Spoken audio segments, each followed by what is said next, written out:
Start over 20 seconden. Daarachter heeft Dirk Buitenzorg een goede start. Hij ligt op de 4e plaats.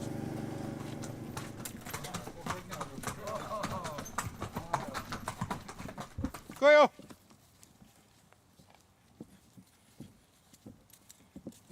Verschieten voor die. Is het? Het doet een snipperdij aan, een extra snipperdij. Omdat hij zo goed presteerde.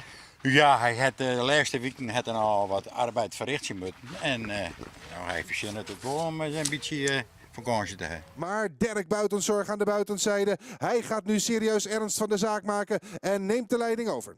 Dirk Buitenzorg heeft de leiding overgenomen, maar Chantal Bleu, het paard dat zo makkelijk ging, anderhalve ronde geleden. 50 meter voor de finish lezen we eigenlijk kop aan kop. Ik denk, ik red het krijg wel, maar ik red het krijg net. Nee. Nee. Dat is Maar- koers. Ja. Hij kent het. Hij kent het. Ja, hij komt er wel.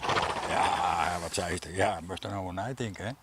Dirk Buitenzorg, het paard van €100. Kan het dan? Mag het dan vandaag? Hij komt met voorsprong in de laatste rechte lijn. Maar Chantal Bleu zet de aanval in. Helemaal aan de buitenzijde komt Canizares Boko. Maar Arend Tevreden en Dirk Buitenzorg, ze hebben nog altijd de leiding in handen. Ze hebben dat vlak voor de komende Unitrotveiling. Een hele hoop eerlijke cruise en ja, een hele hoop die zijn, nou, dit liep gelukkig. Hij doet het een keer. Ze vonden het mooi dat er een keer ding. Ja. Opluchting. Opluchting, ja.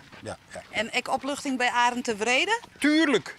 Bijvoorbeeld die met het weermeidje. En dat is nou gebeurd. Hij kostte maar €100. Kan het vandaag of nog net niet? We wachten misschien nog een weekje, want Chantal Bleu is denk ik de winnaar. De 10e vier in een foto. En op de Je kan nooit zeggen hoe vol een in de wind. Dat hing het van een hele hoop omstandigheden nou. Maar hij heeft kwaliteit en hij wordt alleen nog maar beter.